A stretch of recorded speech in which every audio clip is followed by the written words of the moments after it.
America. You ever play concentration? Or some people call it memory. My friends and I play it all the time. I'm the best at it. The object, if you don't already know the rules, is to find two cards that match. Boom! So, my friends and I have added a rule. Anytime you make a match, you Get candy. Candy, candy, candy, candy, candy, candy.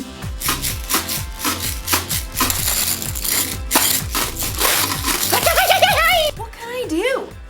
It's a rule, and rules are part of life. Yes! You've got to talk about rules when you're talking about responsibility. Responsibility is showing you can be trusted with what is expected of you. Of course, the rules don't say I have to eat candy every time I get a match. So, usually, I save it for later. This is what I've won so far. I mean, what can I say?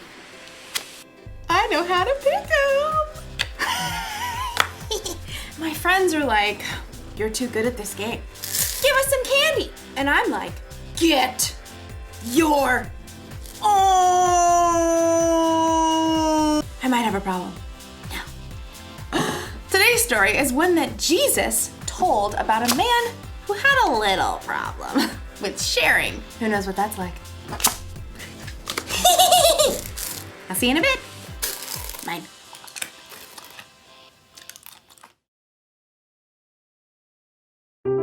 The Bible.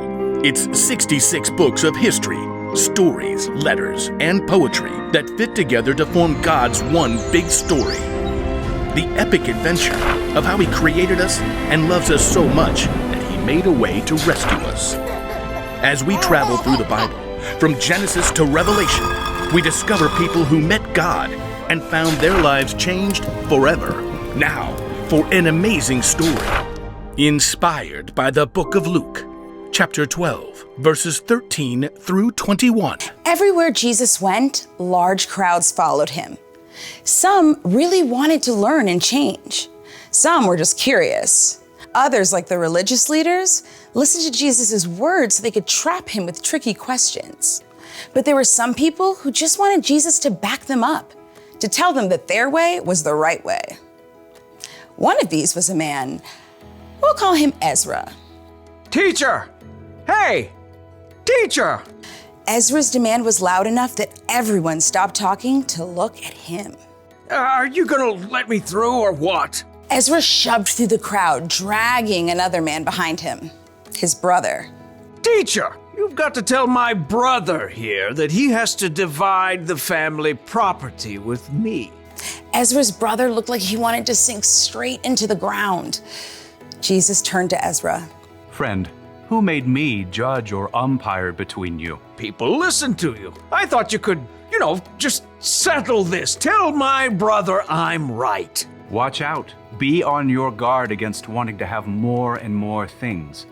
Life is not made up of how much a person has. That is not what I asked. Jesus didn't argue with the man. Instead, he told a story, a parable.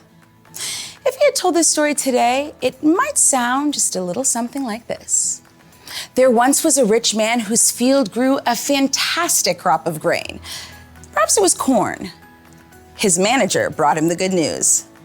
Sir, we're set to bring in a bumper harvest of cobs and kernels. Yes! Go me! Oh, well, your employees did an excellent job of preparing the fields. Go me! And there was a lot of sunshine. Go me! And just the right amount of rain. Go me! Yes, go you. Harvest the crop at once! Well, we're working on that. There's just a little problem. Problem? Who messed up? Fire them at once! Oh, no. It's a good problem. You don't have enough barn space to store all your grain. Huh. I'm just too successful. Go me. Well, I was thinking you could share some of the grain. Share it. Well, yes. Some extra bushels for your employees, maybe give some of it away, popcorn for all the kids in town, hold a cornbread festival for everyone. But it's all mine. Oh, yes. Yes, it is. I know.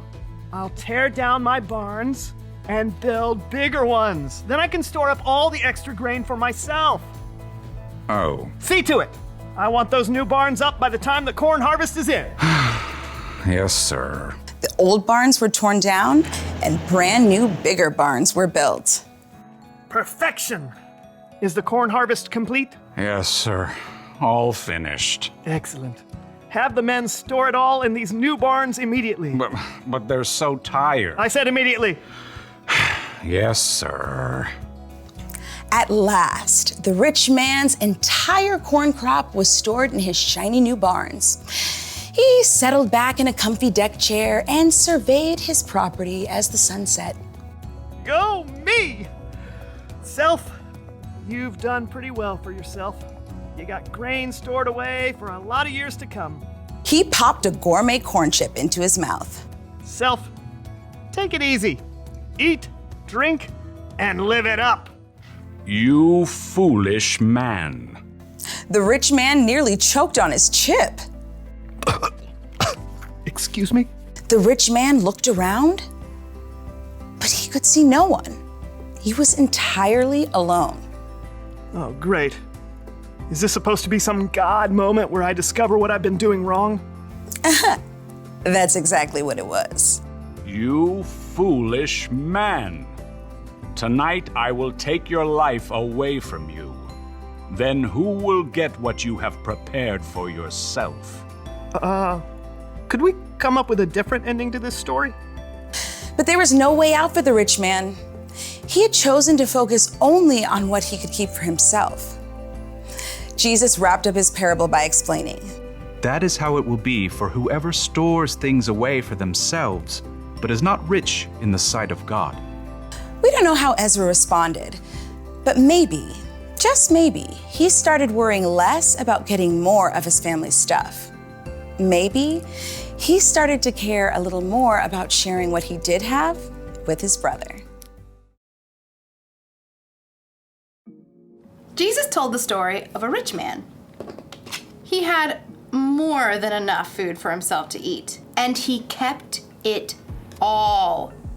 Every last grain. Don't misunderstand me.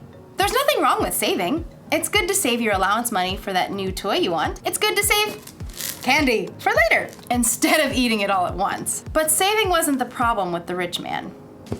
No. His problem was his heart.